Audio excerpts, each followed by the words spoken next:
Ja, ich begrüße Sie recht herzlich, meine hochverehrten Damen und Herren, im Jahre 1 nach Untergang des 1. FC Köln.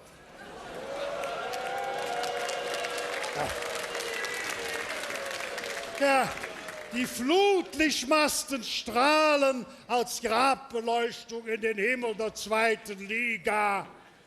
Die Spielerei wurde als Körperbehinderung anerkannt. Wir haben jetzt nur noch einen Sponsor, die Firma Birkenstock. Ja, bei dieser Show weiß ich auch nicht, wo Ingen und Föhre ist. Ne? Und so, ja, meine Damen und Herren, Sie glauben es nicht, die stockkatholische Kirche in Köln hat den 1. FC Köln im Stich gelassen. Ja, voriges Jahr hat Kardinal Meissner, das Eigentor Jottes, ne? Der hat den Verein jeden Samstag gesegnet, von oben bis unten. Nur der Föß hätte vergessen.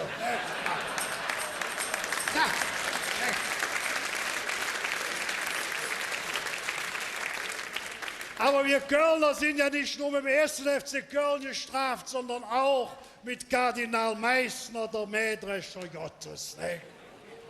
Was haben wir Kölsche verbrochen, dass der Herrgott uns den Mann auf den Hals geschickt hat? Ne? Er hört jetzt auf, Kardinal Meissner, mit 80 Jahren. Mit 80 Jahren haben Sie im Vatikan Anspruch auf eine Kita-Stelle. Ne? Ja, löse das. Das ist, ne? Ich hab schon heimlich gesungen, macht hoch die Tür, die Tor macht weit, der Meißner jedes wird doch Zeit. Ne? Ja, ne? Und meine Damen und Herren, Sie glauben es nicht, wenn der weg ist, dann wird das lockerer. Da können Sie wieder in der Kirche gehen, da können Sie beichten. Ne? Für uns Männer ist das ja wichtig, das 6. Gebot wird gelockert.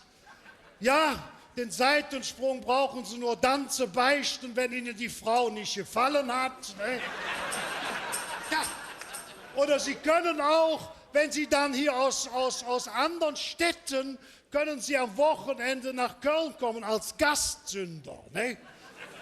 Ja, dann beteiligen Sie im Kölner Dom an sogenannten Rabattmarken beichten. Das gibt, wenn Sie beim Edeka 10-mal geklaut haben, haben Sie beim Lidl einen frei. Ne? Ja. Ja. Ja. So ist das. Ne?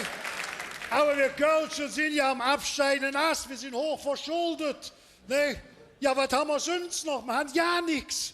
Ne? Die kölsche Sprache wurde von Deutschlands Frauen, das muss bei Ihnen ja auch gewesen sein, als unerotischster Dialekt anerkannt.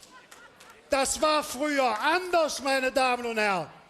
Da wurde die kölsche Sprache in potenzschwachen Städten wie Düsseldorf, Dortmund. Ja. Da wurde der Dialekt als Triebverstärker eingesetzt. Das sehen Sie heute noch an dem Sohn Ihrer Stadt Düsseldorf am Heino, das singende 6-Wochen-Amt. Ne? Ja, der hätte schon gesagt, wenn er Kölsch könnte, dann wären die 11.000 Jungfrauen längst als Nymphomaninnen zurückgekommen. Ja. Ich meine, jetzt apropos Heino, meine Damen und Herren, ich weiß nicht, wie es Ihnen geht, aber je älter so Prominente werden, desto mehr erzählen die ja von ihren sexuellen Ausschweifungen. Ne? Der Heino auch und dem sich Frau, wie heißt das, Hannelore, das Playmate aus der Hämorrhoidenzeitung, der Apothekenrundschau, ne? In der Bild-Zeitung erzählt diese Frau, sie hätte noch liebend gerne 7x6 in der Woche. Sagt der Heino, ist mir zu wenig, da bin ich ja montags abends schon fertig. Ne? Ja. So was erzählen die oder interessiert einen von Ihnen, meine Damen und Herren, wo wir dabei sind, der Rosenkrieg zwischen Heidi Klum und ihrem Stiel oder Priel oder wie heißt der da? Ne? Ja, was bleibt denn davon hängen? Sie beiden hatten Sex im Wandschrank. Ja, Sex im Wandschrank. Glück, dass das Heidi nicht mit dem Kalmund vorher oder ist. Also, furchtbar. Ne? Dann hätten wir das Theater, ne? Der Schrank, der noch funktionieren, er wird kaum und für Platz wahrscheinlich. Ne? Es ist grauenhaft, was diese Prominenten dann glauben, uns anbieten und erzählen zu müssen. Ich verstehe auch nicht, dass die ganze prominente Frauen sich hier offen immer nachrüsten lassen und implantieren. Ne, das wird doch später, fällt das doch unter die doppelte Erdanziehungskraft. Ne? Gucken Sie mal, Dolly Buster, die ist jetzt 50 geworden. Wenn die demnächst mal Herzschmerzen hat, kann das auch von der Kniescheibe kommen, meine Damen und Herren. Ja.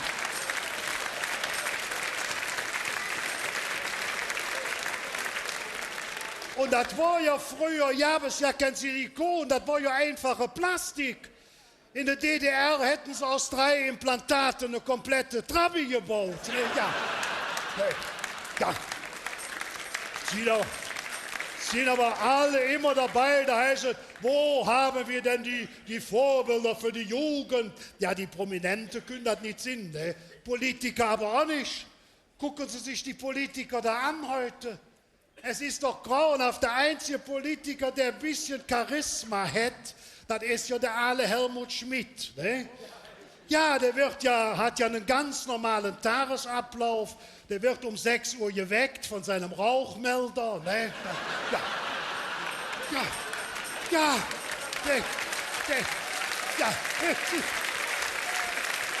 der ist doch auch, ne?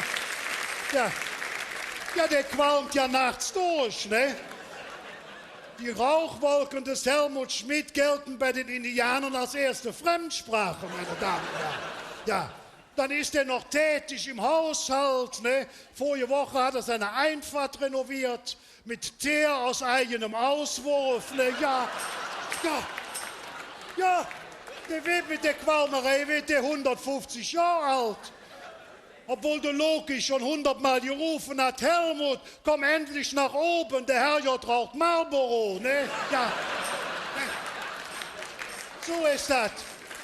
Aber, wenn Sie sich heute dann die Politiker angucken, meine Damen und Herren, ich muss es ja sagen, ich komme ja noch aus einer Zeit, wo Frauen keine Widerworte geben durften. Ne? Es war eine wunderbare Zeit. Ja.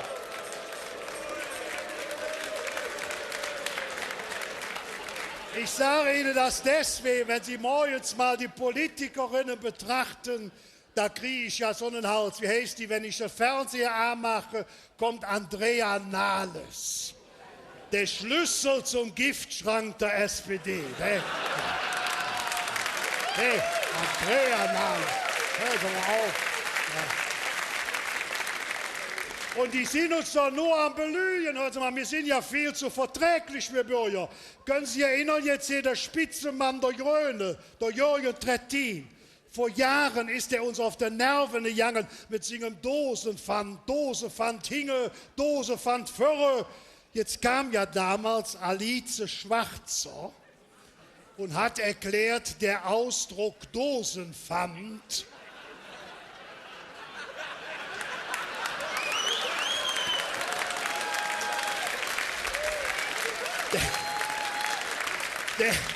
der wäre jetzt so frauenfeindlich. Da habe ich gesagt, Frau Schwarzer, wenn das frauenfeindlich ist, da muss aber der Sackkarre und der Eierlikör auch abgeschafft werden. Ja. Hey. Da muss. Ja, ich bitte Sie. Aber, meine hochverehrten Damen und Herren, über eines verfügt der Rheinländer, wir haben ein Ventil eingebaut bekommen und das heißt Karneval, Fastelovend oder Fasching, wie man nennen will. Und Sie haben dieses Ventil heute mal geöffnet und machen sich einen schönen Abend. Und von mir haben Sie gehört, wie schwer es rund um das Schutzmannsleben ist. Wer es schön nennt, ist es Wahnsinnsbeute, denn meistens ist es öd und trist.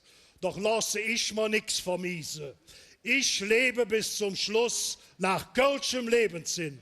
Mit ein bisschen Spaß wollte ich beweisen, dass ich Ihre Kölsche Schutzmann bin. Dankeschön. Dankeschön.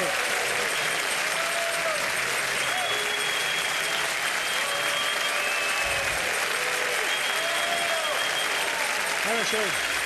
Vielen Dank. Dankeschön.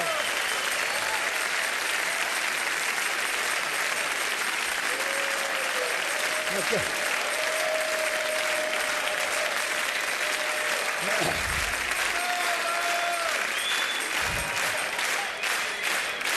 Klüger als die Polizei erlaubt.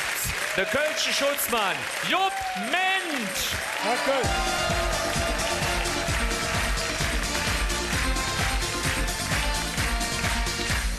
Ja, jetzt habe ich mich hier aufgeregt.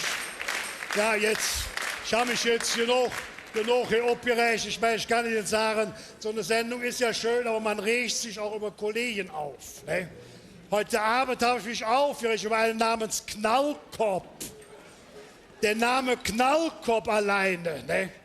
Und wie der so lahmarschig ist, der Mann ist grauenhaft. Der ist so langsam. Ne? Wenn der im Kino sich eine Karte kauft, ehe der am Sitz ist, haben sie den Film schon dreimal wiederholt. Ne? Ja. Und der ist halt so, wie der da rumläuft. Hört mal, als erwachsener Mann hat der ein Mickey-Maus-Täschchen. Was macht da drin? Sie Knallätze oder was? Ne? Dann läuft der rum, der hat ja eine Hose, nicht ich hier wie Lagerfeld. Haben Sie dem seine Hose mal gesehen? Hochwasser bis zum Absaufen.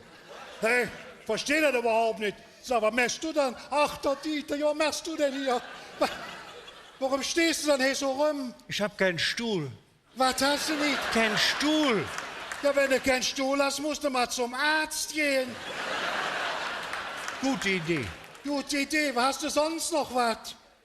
Durst. Durst hat der Junge. Ja, da bist du bei mir richtig. Da gehst du mit mir in der Ausnüchterungszelle. Da habe ich einen Bierautomaten aufgestellt. Den kannst du für 14 Tage verlängern. Ja. Jo, das machen wir. Das machen wir, ne?